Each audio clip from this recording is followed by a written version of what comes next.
In this lesson, we will go through numbers 11, 12, and 13 in the Standard of Excellence Book 1 for trumpet. Half notes get 2 counts. So that is why in the first measure, number 11, there are 2 half notes in there. So when we count half notes, make sure you get 2 counts, 2 foot taps. You say 2 numbers in your head. 1, 2, 3, 4. There you go, 2 half notes. 1, 3. You wouldn't say the second number because we're still on the same one note. You only say a number for each note that you play. Okay, so if we have half notes that are 2 counts each, here's our tempo. I want to play some half notes.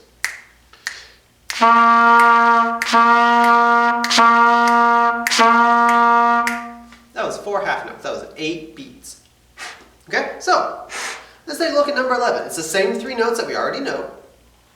We have 2 half notes in the first measure, a half note in the second measure, followed by a half rest. A half rest is 2 counts of silence.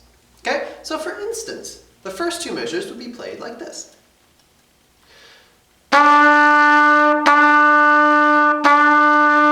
Rest, rest. Okay, now I'll count you off next time so that way you can stay right with me. Okay, let's try it one more time. I want to do the first 4 measures. I want you to listen to it and just tap along on your finger or with your foot and see if your head can stay right with me. So just listen. I'm going to play the first 4 measures. 1, 2, ready.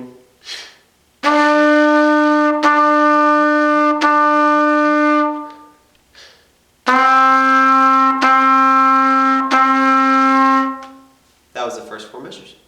Now, let's play all of it together. Okay, remember, fast air, a steady buzz. Okay, if we're letting our embouchure get tighter and looser as we're playing all these notes, it's not going to sound very good. Okay, so keep it very tight, keep it very firm, very steady. Okay, here we go, number 11. 1, 2, ready.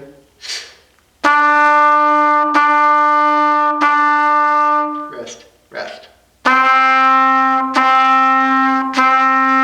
3, 4.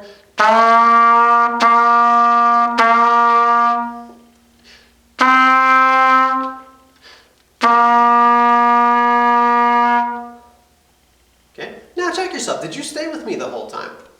Did you get ahead or behind? Okay, if you don't know, go back and try it again. Okay, just make sure you're tapping your foot and you're counting.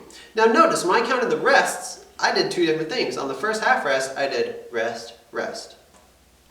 The next thing, I did 3, 4. Either work. It's better if you count, so that way you know exactly where you are, but it's up to you. Both will work.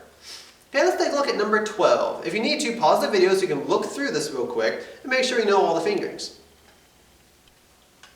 Alright, now that we're ready, let's try it. Number 12.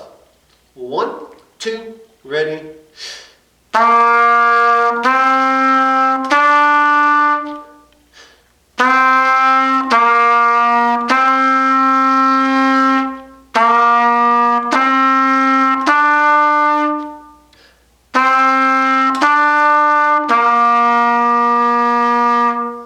Ask yourself again, did you stay with me? If you didn't, go back and review it. Make sure you are staying with me as best as you can.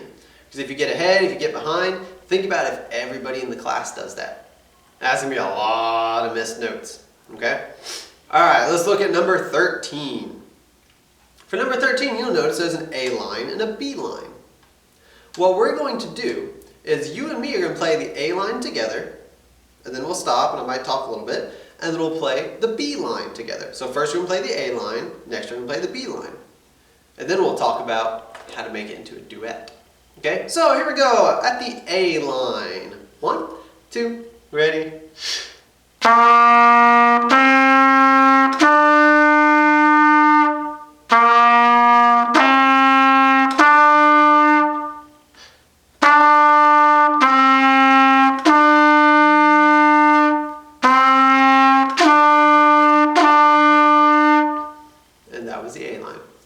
Okay, now let's take a look at the B line. There's a couple different notes, aren't there? Okay, like for instance, the first 2 measures of the A line go C, D, E. The B B line goes C, D, C. It goes back down to that C. Okay? Let's try the B line. 1, 2, ready.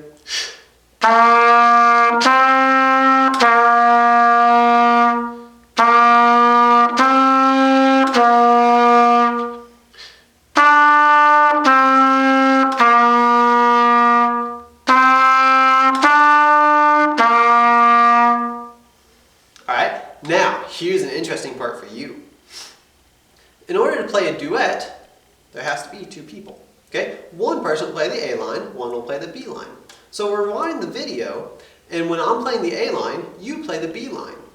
Whenever the second, fourth, and sixth and eighth measures, all the even number measures, you'll hear what's called harmony. For instance, when I'm playing the A line, you're playing the B line, I'm playing an E on the second measure.